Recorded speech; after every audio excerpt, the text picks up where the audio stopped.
Hello বন্ধুরা, সবাই কেমন আছো? আশা করি ভালো আছো। চলে এসেছি আজকে একটু অন্যরকম ব্লগ নিয়ে। আর সেটা হচ্ছে আমার মেয়ের আজকে এক্সাম। তো কালকে এটা রাত্রেবেলা ভিডিওটা করা হয়েছে, ওদের স্কুল থেকে এবার ক্রাফটের কাজ। তো কাগজ কেটে বিভিন্ন পদ্ধতিতে বিভিন্ন রকমভাবে কাটাকুটি করে আমাদের বানানো হয়েছে। অ্যাকচুয়ালি মেয়েই করেছে। আর একটু যেহেতু বাচ্চারা তো সবসময় পারে না সব কিছু, একটু গার্জেনদের হেল্পের দরকার হয়, তো আমরা একটু হেল্প করেছি, বাট ওই করেছে। তো বন্ধুরা, এটাও স্কুলে দিয়েছিল গ্লোবাল ওয়ার্মিং বা বিশ্ব উষ্ণায়ন তারই। আর এখানে দেখো বলা মানে ভেতরটাতে যেটা বানিয়েছে সেটা বিভিন্ন কষ্ট করেই বানানো হয়েছে। দেখো, এটা পৃথিবীর মধ্যেখানে বসানো হয়েছে। একদিকে রয়েছে কিভাবে আমাদের জল দূষিত হচ্ছে তার সেটা দেখানো হয়েছে, আর একদিকে বেশ সুন্দর পরিবেশ, গাছপালা রয়েছে। আর একদিকে বিশ্ব উষ্ণায়নের প্রভাবে কলকারখানা, দেখো কিভাবে দূষিত জল, কলকারখানার যে ধোয়া দূষিত জল হচ্ছে।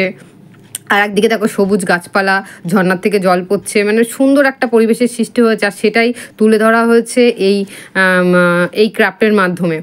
আর যেটা হয় সেটা হচ্ছে খুবই কষ্ট করে বানানো হয়। আর গরমটাও তো প্রচণ্ড পড়েছে কিন্তু। আর এটা দেখো বায়ুকল রয়েছে। আর দেখতেই পাচ্ছ সব সোলার চ্যানেল রয়েছে, সব কিছু রয়েছে, সোলার প্যানেল, সব কিছু মানে বানানো হয়েছে, সব কিছুই কাগজের ওপর ভিত্তি করে বানানো হয়েছে। আর তোমাদের হয়তো বানানোটা দেখানো হয়নি, কারণ এত কিছু আইটেম কেটে কাটিং করে ভিডিও করা সম্ভব ছিল না।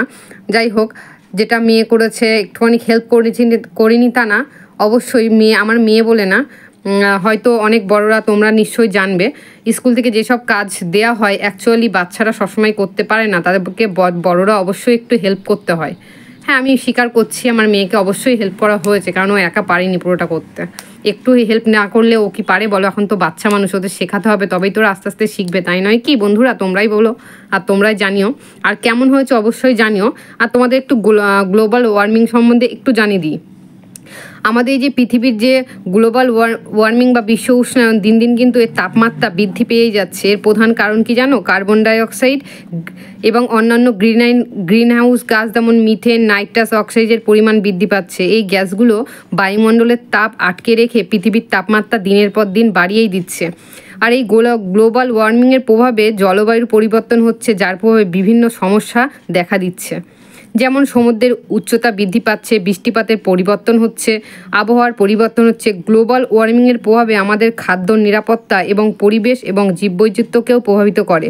কার্বন নিঃসরণ কমানো এবং পরিবেশ সুরক্ষার জন্য সচেতনতা বৃদ্ধি করা খুবই দরকার বা খুবই জরুরি। তো বন্ধুরা, মেনলি এটাই উদ্দেশ্য যে গ্লোবাল ওয়ার্মিংয়ের প্রভাবে দিন দিন দেখো আমাদের দেখতেই পাচ্ছ তাপমাত্রা কিভাবে বৃদ্ধি পাচ্ছে একের পর এক। তো অ্যাকচুয়ালি যেটা আমি মনে করি, সবার থেকে আমাদের দেশে গাছের পরিমাণ দিনের পর দিন কাটাই হচ্ছে, সেটা কিন্তু একদমই উচিত না, যার ফলে বায়ু দিন দিনে গরম হতেই চলেছে। আর যাই হোক, আর বেশি কিছু বলছি না। জানি না তোমাদের কথাগুলো শুনতে কেমন লাগলো।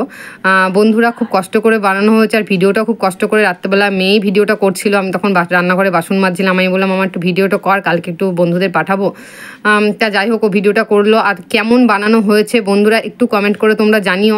হ্যাঁ, তাহলে আরও উৎসাহিত হয়ে নতুন নতুন কিছু তোমাদেরকে দেখানোর চেষ্টা করব। তো আজকের ভিডিওটা বন্ধুরা এইটুকুই। সবাই খুব ভালো থেকো, সুস্থ থেকো। খুব গরম পড়ছে, বেশি বেশি করে জল খাও। আর কি বলতে পারি, সবাই খুব খুব খুব ভালো থাকো, আর বেশি বেশি করে লাইক কমেন্ট করো, সবাই সবার পাশে থাকো।